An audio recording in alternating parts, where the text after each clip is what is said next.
বাংলা গল্প চ্যানেলে আমাদের আজকের নিবেদন শরদিন্দু বন্দ্যোপাধ্যায়ের দুর্ধর্ষ আতঙ্কের গল্প প্রেতপুরী। গল্প পাঠে বড়দা ও সঙ্গীর চরিত্রে রাজেশ নস্কর, অমূল্য পাড়ার লোক ও প্রেতপুরীর মালিকের চরিত্রে মানস মোদক এবং ঋষি ও পৃথ্বীর চরিত্রে দীপক রায়। গল্পটা শুনতে ও আমাদের পরিবেশনা ভালো লাগলে লাইক করবেন আর সাবস্ক্রাইব করে রাখবেন অন্য গল্পগুলো শুনতে। আজ শুনুন শরদিন্দু বন্দ্যোপাধ্যায়ের ভৌতিক গল্প প্রেতপুরী।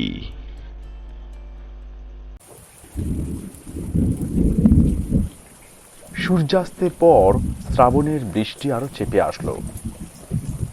আমরা কয়েকজনে ক্লাবের একটা ঘরে জড়সড় হয়ে বসেছিলাম। আলোটা টেবিলের উপর নিস্তেজভাবে জ্বলছিল। এমন সময় ছাতা মাথায় দিয়ে প্রায় ভিজতে ভিজতে বড়দা এসে উপস্থিত। আমাদের মধ্যে একজন তাকে সম্ভাষণ করে বলল, আহিয়ে বড়দা বাবু। বড়দা ছাতাটা মুড়ে এক কোণে দাঁড় করিয়ে দিয়ে কোঁচা দিয়ে মাথা মুছতে মুছতে একটা চেয়ার অধিকার করে বসল। একটি দীর্ঘশ্বাস মোচন করে বলল, এ ভরা বাদর মাহ শাওন, শূন্য মন্দির মোড়। গিন্নি বুঝে সুঝে আজই বাপের বাড়ি গেলেন। অমূল্য এক কোণে গুড়িসুড়ি পাকিয়ে বসেছিল, বলল, তাই আমাদের জ্বালাতে এসেছো? বড়দা ওদিকে কান না দিয়ে বলল, বাড়িটা ভারী ফাঁকা ফাঁকা ঠেকতে লাগলো, তাই। মিনিট দুই নীরব থেকে বুক পকেটের ভিতর থেকে সিগারেটের বাক্স বের করে একটা সিগারেট ধরিয়ে বলল,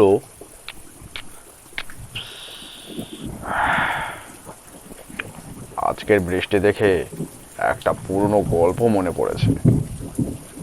এই সারলে। অমূল্য উঠে দাঁড়িয়ে বলল, একটু যে নিশ্চিন্ত হয়ে ক্লাবে বসবো তার জো নেই। আমি বাড়ি চললুম। ঋষি, তোমার ছাতাটা যদি দাও। ঋষি ঘাড় নেড়ে বলল, আমাকেও তো বাড়ি যেতে হবে, বৃষ্টি আজ রাতে থামবে বলে মনে হচ্ছে না। অমূল্য ব্যাকুল চোখে ঘরের চারদিকে একবার তাকিয়ে দেখল, কিন্তু ছাতার স্বত্বাধিকারী কারো মুখে করুণার কণা মাত্র না দেখে হতাশভাবে আবার চেয়ারে বসে পড়ল। পৃথ্বী জোরে হেসে উঠল। অমূল্য, কপালে লিখিত ঝাঁটা, কোন শালা কিং করেছ তুই? অমূল্য জবাব দিল না। বড়দা আরম্ভ করল, বছর কয়েক আগেকার কথা। সেবারও এমনই নিদারুণ বর্ষা। ভাসছে খাল বিল, ঝাপসা ঝাপটায় হাসছে জুঁই ফুল। আমার মাস্তুতো ভাইয়ের বিয়েতে বরযাত্রী গিয়েছি। দাদা বিয়ে করলেন বাংলাদেশের এক অতি পুরানো পচা পাড়াগাঁয়ে। আমাদের কারো মত ছিল না, কিন্তু প্রজাপতি শুনলেন না, অগত্যা সেইখানেই যেতে হলো। একে পল্লী গ্রাম, তার উপর বর্ষাকাল। সে দৃশ্য বর্ণনা করা আমার সাধ্য নয়। সুবিধের মধ্যে রেলের স্টেশন ক্রোশখানেকেরই মধ্যে ছিল। স্টেশনে নেমে সকলে প্রদবোজে কনের বাড়ির দিকে যাত্রা করলুম, কারণ জানা গেল যে মধ্যে একটা পুল ভেঙে গিয়ে পথ গরুর গাড়ির পক্ষেও দুর্গম হয়ে উঠেছে। পুরোহিত ন্যায়রত্নমশাই সঙ্গে ছিলেন। কাদার মধ্যে তার এক পাটি খড়ম অন্তর্নিহিত হলো দেখে আমরা আপন আপন জুতো খুলে বগলে নিলুম। তারপর অনেক বাধা বিঘ্নের ফাঁড়া কাটিয়ে যখন মেয়ের বাড়ি উপস্থিত হলুম, তখন বর থেকে নাপিত পর্যন্ত কাউকে চেনা গেল না। কেবল মেসোমশাই গোঁফ থেকে কাদা নিংড়োতে নিংড়োতে কাকে খেঁচোচ্ছিলেন। গলার আওয়াজে তাকে ধরে ফেললুম। এই একক্রোশ পথ পায়েসের মতো কাদার মধ্যে দিয়ে হেঁটে বেশ পরিশ্রম হয়েছিল। তাই কন্যাপক্ষ যখন মুগের ডালের খিচুড়ি আর হাঁসের ডিম ভাজা দিয়ে আমাদের অভ্যর্থনা করলেন, তখন কিছু অতিরিক্ত মাত্রায় খেয়ে ফেললুম। আহার আনতে কিন্তু বড় কষ্ট পেতে হলো। আমরা সংখ্যায় বরযাত্রী প্রায় 20 জন ছিলাম। যে ঘরটিতে আমাদের বিশ্রাম করতে দেওয়া হলো তাতে শোয়া নয়, ঠাসাঠাসি করে কোনো ক্রমে 20 জন বসে থাকতে পারবে। গুরু ভোজনের পর সকলের মনেই একটু গড়াবার ইচ্ছে ছিল, কিন্তু তার ঘটে উঠল না। শুধু শীর্ণকায় ন্যায়রত্ন মশাই কোনো মতে একটা কোণে কুণ্ডলি পাকিয়ে শুয়ে পড়লেন, আর সকলে পান তামাক খেয়ে গল্পগুজবে সময় কাটাতে লাগলো। এদিকে কয়েকজন ছোকরা তাস নিয়ে বসে গেল। আমার কিন্তু বড় বিরক্তি বোধ হতে লাগলো। জানালার ধারে বসে মন খারাপ করে ভাবতে লাগলুম, দিনের বেলা তো যা হোক হলো, কিন্তু রাত্রেও কি এ অবস্থা নাকি? গোধূলি লগ্নে বিয়ে, সুতরাং রাত্রে ঘুমাবার কোনো বাধা নেই। দাদা না হয় বাসর ঘর আলো করে শালি আর দিদি শাশুড়ির সঙ্গে রসিকতা করে রাত কাটাবেন, কিন্তু সেজন্যে আমার সারা রাত জেগে পাহারা দেবার তো কোনো দরকারই নেই। তাই বাড়ির একজনকে ডেকে জিজ্ঞাসা করলুম, রাত্রে ব্যবস্থা কিরকম? তিনি বললেন, পাড়াগাঁয়ে বাড়ি ভাড়া পাওয়া যায় না, অতি কষ্টে এই বাড়িটি সংগ্রহ করা হয়েছে। এর আরেকটি ঘরে জিনিসপত্র আছে, রাত্রে খালি করে দেওয়া হবে। শুনে বড় ভরসা হলো না। 20 জনের শোবার জন্য মাত্র 2টো ঘর। অন্যমনস্কভাবে বাইরে অবিশ্রান্ত বাড়ি ধারার দিকে চেয়ে চেয়ে কিছু দূরে একটা অন্ধকার দর্শন ছোট পাকা বাড়ি চোখে পড়ল। বাড়িতে কেউ আছে বলে বোধ হয় না। দরজা জানালা সব বন্ধ। আগে বোধ হয় বাড়িখানায় হলদে রং ছিল, এখন সবুজ বর্ণ হয়ে দাঁড়িয়েছে। দেওয়ালের স্থানে স্থানে চুন বালি খসে গিয়ে ঘায়ের মতো দেখাচ্ছে। আমি জিজ্ঞাসা করলুম, ওয়াইড কার? ভদ্রলোকটি হেসে বললেন, আপাতত ভূতের। একটু বিস্মিত হয়ে তাকে প্রশ্ন করতে তিনি যা বললেন তার মর্ম এই, কিছুকাল পূর্বে ওই বাড়িটি এক ভদ্রলোকের ছিল। অবশ্য তার নিজের তৈরি নয়, পৈতৃক সম্পত্তি। তিনি গ্রাম থেকে ক্রোশ 2 দূরে জমিদারের কাছারিতে 15 টাকা বেতনে গোমস্তা ছিলেন। সংসারে কেবল স্ত্রী আর এক মেয়ে ছিল। বাবুটি মদ খেতেন, অনেক সময় মাতাল হয়ে স্ত্রীকে পোহারাদি করতেন, কিন্তু মেয়েটি তার বড় আদরের ছিল। জীবনে একবার ছাড়া আর কখনো তার গায়ে হাত তোলেননি। তার স্ত্রী সতীসাধ্যী ছিলেন, তাই বছর 3 আগে তিনি একদিন স্বর্গে চলে গেলেন। স্বামীর প্রাণে দারুণ আঘাত লাগলো। এই আঘাত সত্যি কি ভণ্ডামি বলা যায় না, কিন্তু তার মাতলামি ভারী বেড়ে গেল। একদিন তিনি জমিদারের নায়েবের সঙ্গে ঝগড়া করে তার গালে একটা চপেটাঘাত করে বাড়ি ফিরে এলেন। পরদিন সকালে তাকে আর খুঁজে পাওয়া গেল না। তার বদলে তার 6 বছরের মেয়ের মৃতদেহ পাওয়া গেল। পুলিশ তাকেই কন্যাঘাতী বলে সন্দেহ করে, কিন্তু আজ পর্যন্ত তার কোনো সন্ধান পায়নি। মাঝে মাঝে কানাঘুষো শোনা যায় যে তিনি কাছে পিঠেই কোথাও লুকিয়ে আছেন। গ্রামের কেউ কেউ তাকে অন্ধকার রাত্রে মাঠে ঘুরে বেড়াতে দেখেছে, কিন্তু সেসব গুজব, নিতান্তই বাজে কথা। বাড়িখানা সেই অবধি খালি পড়ে আছে, কেউ ব্যবহার করে না। গ্রামের 2-1 জন সাহসী লোক একবার রাত্রে ওই বাড়িতে শোবার চেষ্টা করেছিল, কিন্তু সেই রাত্রেই ভয় পেয়ে পালিয়ে এসেছে। তারা বলে বাড়িতে ভূত আছে। গল্পটা শেষ শুনে বললুম, আমরা কয়েকজন যদি রাত্রে ওখানে শুই, কারোর আপত্তি হবে কি? ভদ্রলোকটি বললেন, না মশাই, আমাদের সাহস হয় না। আমি বললুম, আমাদের যদি সাহস হয় তাহলে তাহলে আপনাদের হতেই বা বাধা কি? আর সকলের দিকে ফিরে বললুম, তোমরা কেউ ভূতের বাড়িতে শুতে রাজি আছো? সকলেই ব্যাপার কি জানতে চাইলে, কিন্তু সমস্ত শুনে আমার মতো 2-3 জন ছাড়া আর কেউ রাজি হলো না। যা হোক, সন্ধ্যার আগে বৃষ্টি একটু ধরেছে। আমরা বাড়িখানা দেখতে গেলুম। বাড়িতে তালা লাগানো ছিল। সেই ভদ্রলোকটি তার চাবি জোগাড় করে আনলেন। দরজা খুলে ঘরে ঢুকতেই ভিতরকার অন্ধকার যেন বন্য জন্তুর মতো আমাদের ঘাড়ে লাফিয়ে পড়ল। সাথে সাথে ভিজা একটা দুর্গন্ধ নাকে এসে ঢুকলো। তাড়াতাড়ি পাশের একটা জানলা খুলে দিতেই বাইরের মলিন আলো ম্রিয়মানভাবে ঘরে ঢুকলো। দেখলুম মেঝের উপর প্রায় 1 ইঞ্চি পুরো ধুলো পড়েছে, কোণে কোণে ঝুল আর মাকড়সার জাল। মোটের উপর যতদূর নোংরা আর অস্বাস্থ্যকর হতে পারে। বাড়িতে মাত্র 2টি ঘর, তার মধ্যে একটি শয়নকক্ষ। আসবাবের মধ্যে একটা পুরনো কীট দষ্ট খাট, আর তার মাথার কাছে একটা কপাটযুক্ত দেওয়াল আলমারি। ঘরটা নেহাত ছোট নয়, আর খিড়কির দিকে একটা জানালাও আছে।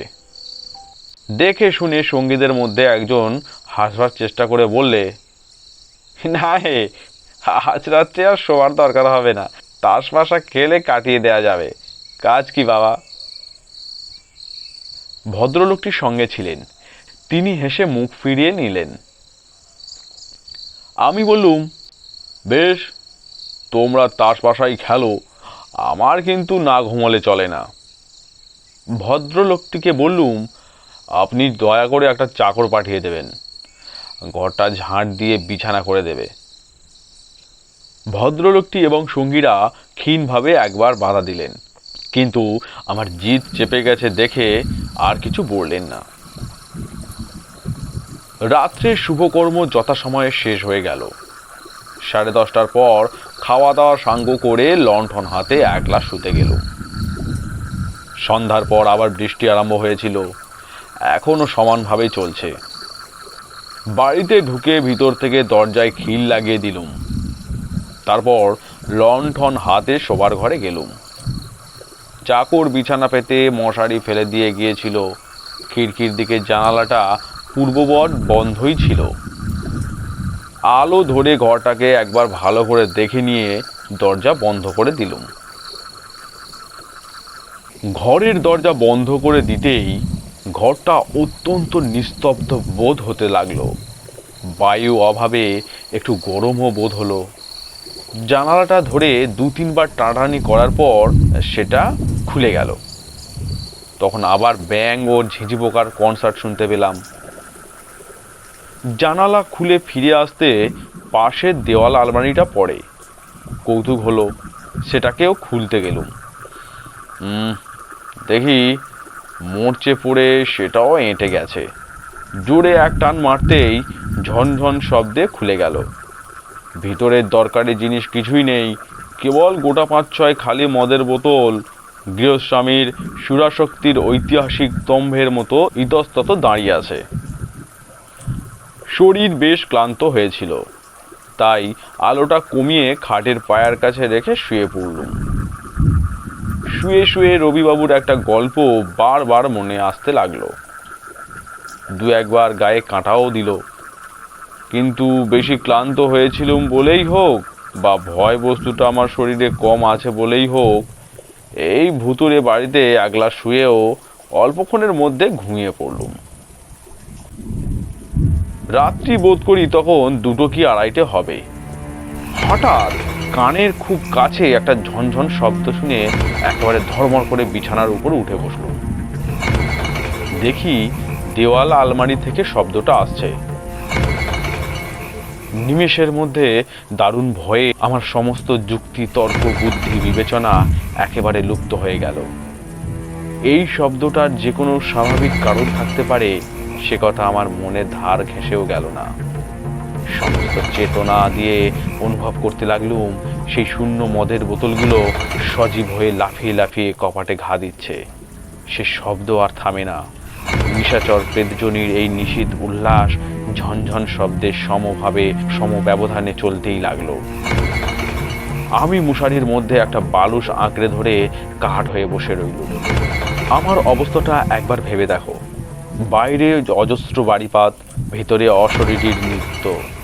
আমি আর বিছানার মধ্যে থাকতে পারলুম না। মশারি ছিঁড়ে বাইরে এসে পড়লুম। আলোটা বাড়িয়ে দিতেই ঘরের নিরাভরণ শূন্যতা যেন আমার চারদিকে দাঁত বের করে হেসে উঠল। অন্ধকার এর চেয়ে ছিল ভালো। মনে হতে লাগলো এই বোতলগুলো এক্ষুনি নাচতে নাচতে আলমারি থেকে বেরিয়ে আসবে, এবং তারপর যে কি কাণ্ড শুরু হবে তা আমার বিধ্বস্ত মস্তিষ্ক দিয়ে কল্পনা করতে পারলুম না। আমি ছুটে জানালার কাছে গিয়ে সজোরে গড়াত চেপে ধরলুম। ঠিক সেই সময় আকাশের মাঝখানে বিদ্যুৎ চমকালো। বাইরের সমস্ত দৃশ্যটা এক মুহূর্তে চোখের উপর মুদ্রিত হয়ে গেল। জানালা থেকে হাত 25 দূরে একটা প্রকাণ্ড গাছ ছিল। নিম কিংবা তেঁতুল ঠিক ধরা গেল না। সেই গাছের গোড়ায় একটা ভীষণ আকৃতির লোক কোদাল দিয়ে প্রাণপণে কোপাচ্ছে। সর্বাঙ্গ বেয়ে জল পড়ছে। পরনে কাপড় আছে কি উলঙ্গ ঠিক ধরা গেল না। কৌতূহলে ভয় অনেকটা চাপা পড়ে গেল। আমি আর একবার বিদ্যুতের আলোর আশায় বাইরের অন্ধকারের দিকে তাকিয়ে রইলুম। আবার বিদ্যুৎ। দেখলুম ক্লান্তি নেই, বিশ্রাম নেই, বৃষ্টির দিকে ভ্রুক্ষেপ নেই। লোকটা সমভাবে গাছের গোড়ায় কোদাল চালাচ্ছে, আর সেই কোদালের তালে তালে ঘরের মধ্যে আলমারির ভিতর থেকে শব্দ উঠছে, ঝান ঝান। আমার ভয় অনেকটা কেটে গিয়েছিল। একবার ভাবলুম ডাকি, কিন্তু যদি চোর হয় কিংবা হয়তো পাগল। কোনো কিছু স্থির করবার আগেই না বুঝে সুঝে লণ্ঠনটা জানালার মুখে তুলে ধরলুম। বাইরের লোকটাকে সে আলোতে দেখা গেল না, কিন্তু হঠাৎ আলমারির ঝনঝনানি বন্ধ হয়ে গেল। শব্দটা এতক্ষণ সয়ে গিয়েছিল, থামতেই বুকের ভেতরটা ধরাস করে উঠল। আবার থামে কেন? শব্দ থামতেই দেওয়াল আলমারির দিকে তাকিয়েছিল। সেদিক থেকে চোখ ফিরিয়ে জানালার দিকে চাইতেই ভয়ে আমার গায়ের রক্ত প্রায় জল হয়ে গেল। লণ্ঠনের ঘোলাটে আলোতে দেখলুম ঠিক জানালার উপরে একটা মস্ত ঝাংড়া মাথা, আর তারই ভিতর থেকে দুটো বড় বড় লাল চোখ আমার মুখের উপর স্থির হয়ে আছে। আমার হাঁটু দুটো এবং গলার আওয়াজ তখন একেবারে শাসনের বাইরে চলে গেছে। চেঁচামেচি কিংবা পলায়ন দুইও সমান অসম্ভব। তাই কাঠের মূর্তির মতো দাঁড়িয়ে কেবল ঠকঠক করে কাঁপতে লাগলো। হঠাৎ বাঘের থাবার মতো একজোড়া হাত বাইরের অন্ধকার থেকে উঠে এসে জানালার দুটো গড়াত ধরে টান দিলে জানালার ঘুম ধরা পচা কাঠ অকস্মাৎ ভেঙে গিয়ে গড়াত দুটো বার হয়ে গেল। আর প্রায় সঙ্গে সঙ্গে একটা ক্লেদাক্ত গিরগিটির মতো সেই ভাগ দিয়ে লোকটা ঘরের মধ্যে ঢুকে পড়লো। আমার দিকে কটমট করে তাকিয়ে বললে, তুমি কে? নিজের নামটা পর্যন্ত সাপ ভুলে গিয়েছিল, তাই উত্তর দেওয়া হয়ে উঠল না। লোকটার নিষ্পলক দৃষ্টিতে আমার দিকে চেয়ে রইল। তারপর তার মাথার চুলগুলো সজারুর কাঁটার মতো খাড়া হয়ে উঠল। সে ভাঙা গলায় চিৎকার করে উঠল, তুমি পুলিশ? প্রবল বেগে ঘাড় নেড়ে জানালুম যে আমি পুলিশ নই। আশ্চর্য, লোকটা তখনই অকপটে তাই বিশ্বাস করে মাটিতে বসে পড়ল। কোমরের একটা শতচ্ছিন্ন ন্যাকড়া জড়ানো ছিল মাত্র। একবার ঘরের চারদিকে তাকিয়ে বললে, 3 মাস মদ খাইনি, বুক ফেটে যাচ্ছে, আমাকে একটু মদ দিতে পারো? বেশি নয়, 1 গ্লাস। এমন বুক ফাটা মিনতি আর কখনো শুনেছি বলে মনে হয় না। বোধহয় মদের দুর্নিবার পিপাসা লোকটাকে পাগল করে দিয়েছে। একটা সন্দেহ গোড়া থেকেই আমার মনে উঁকি মারছিল। আমি বললুম, মদ তো নেই, কিন্তু আপনি কি? লোকটা 2 হাঁটুর মধ্যে মাথা রেখে কিছুক্ষণ চুপ করে রইল। শেষে মাথা তুলে বললে, এই বাড়ির মালিক আমি। নিজের মেয়েকে খুন করে পালিয়ে যাই, গোমস্তগিরি করতুম। একদিন ঝগড়া করে চলে এলুম, তখন স্ত্রী বেঁচে নেই, শুধু মেয়ে। বাড়ি আসতেই মেয়েটা বলল, বাবা, খেলা করতে করতে পায়ের মল গাছতলায় কোথায় পুঁতে রেখেছিলুম, আর খুঁজে পাচ্ছি না। মাথায় রাগ চড়েই ছিল, মারলুম মেয়েটাকে রগে 1 চড়। মেয়েটা সেখানেই পড়ে মারা গেল। সেই থেকে পুলিশের ভয়ে পালিয়ে বেড়াচ্ছি। মেয়েটা মরেছে, যাকে, কিন্তু তার মল কগাছা কিছুতেই খুঁজে পাচ্ছি না। এই বলে লোকটা লাফিয়ে উঠে একবার আলমারির দিকে ছুটে গেল। খালি বোতলগুলো পেড়ে পেড়ে মাটিতে আছড়ে ভাঙতে লাগলো। তারপর উন্মত্ত একটা চিৎকার করে যে পথে এসেছিল সেই পথে বেরিয়ে গেল। মিনিট 2 ঘর একেবারে নিস্তব্ধ। তারপরে আলমারির কাঁচের কপাট দুটো সজোরে শব্দ করে উঠল, ঝাল ঝাল।